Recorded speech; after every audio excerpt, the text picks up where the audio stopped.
Are you a first-time home buyer or someone buying a home in this crazy market, having a difficult time second guessing what you're doing and find yourself potentially sacrificing on buying a house? Maybe you're sacrificing on some of the things that are must-haves for you, some of the non-negotiables that you went into the process needing, wanting to have, and find yourself now giving up, if you will, and willing to sacrifice and not have them be non-negotiables. If that's the case, this video is going to speak directly to you. My name is Jeb Smith. I'm a real estate broker here in Southern California. And in today's video, we're going to talk about the act of sacrificing when buying a property.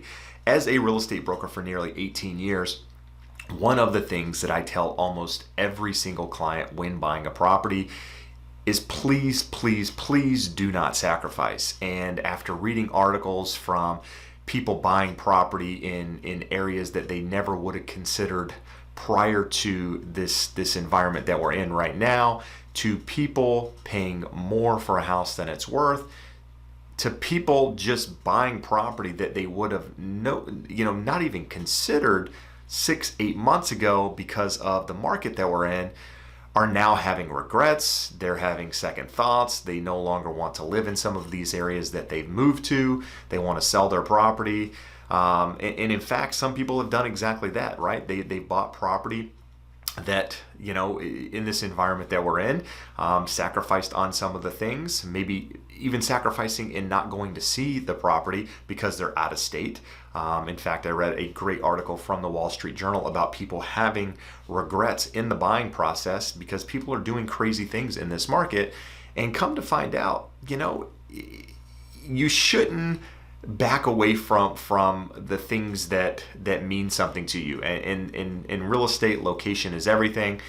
But at the same time, you've got to find a property that has the things that you want in it, and don't sacrifice on those, right? I mean, as I mentioned a moment ago, one of the things that I ask almost every single client when they're buying a property and it's, I can tell that they're not in love, we have the conversation of, are you sacrificing? Are you doing something just because you want to buy, just because you're tired of the process? Because I see it right now. There's this buyer fatigue out there. There's a lot of home buyers that are, tired of putting in multiple offers. They're tired of viewing property. They're tired of the process.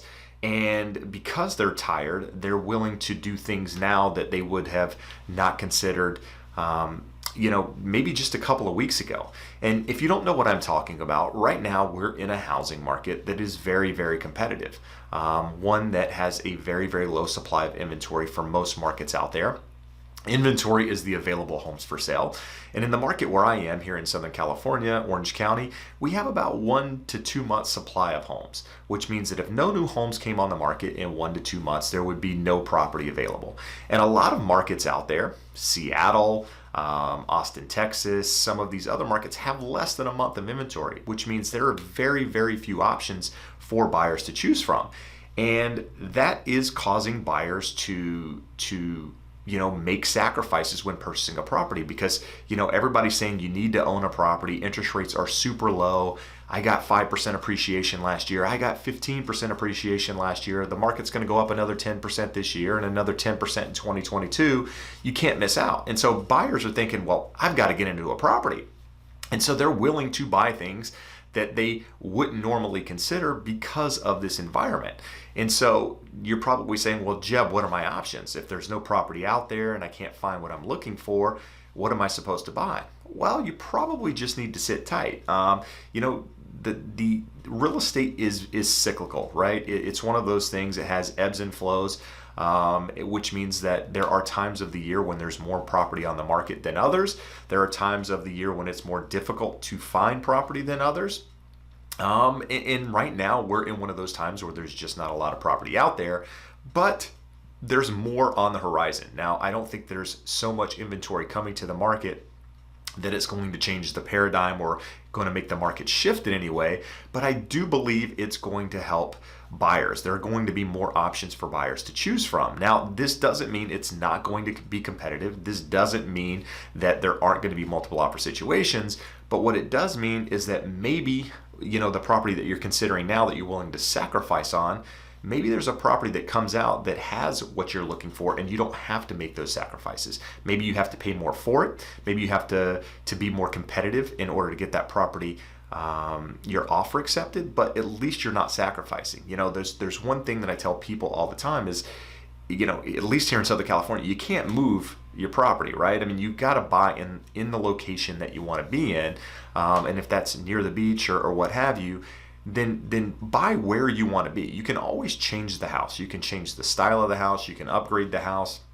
You can add on to the house in some cases to give you more space. There's different things that you can do. But I see a lot of people buying in areas, moving out of state, doing things that they wouldn't normally consider because of the options that are given to them. So, stick to your non-negotiables, right now, because I think if you do it, in the future, you're going to be in a lot better, position, because if you sacrifice now, you're going to have regrets in most cases, right? You've got to enjoy coming home to where you live. You got to enjoy the process of buying a house. Otherwise, there are things that are associated with that I don't feel like are good, and that's regret. So, if you're a home buyer right now, just make sure you've done the right things, like get a pre-approval before you're out shopping for a house. Make sure you're working with a professional real estate agent, and make sure you're ready to go. So when that property does present itself, you're in a position to make an offer. You're not behind the 8 ball and having to do things in order to get your offer accepted. And if you're one of those people out there that need to sell your house in order to buy, and you're out there just looking at the internet every day thinking, well, I want to sell my house, but there's nowhere to move, so I'm not going to sell it until I move, that's a bad way to go. Have those conversations with a real estate agent now, a professional now, so that you know what you need to do. There's ways to put your property on the market contingent upon finding that replacement property that will give you that leverage when the right property presents itself, so that you're not trying to figure out what to do at that time. And if you need a professional in one of these markets, a mortgage professional, a real estate professional, do me a favor, reach out to me directly. I'm happy to make that referral for you. And if you have questions about what I'm talking about, if you have comments, I love to hear your thoughts on the housing market, what you're experiencing out there as a buyer, even as a seller, what's going on. Leave them below. But for now, I appreciate you taking the time to watch. I hope this video was helpful. I appreciate your support. We'll see you again soon. Have a great day. Bye-bye.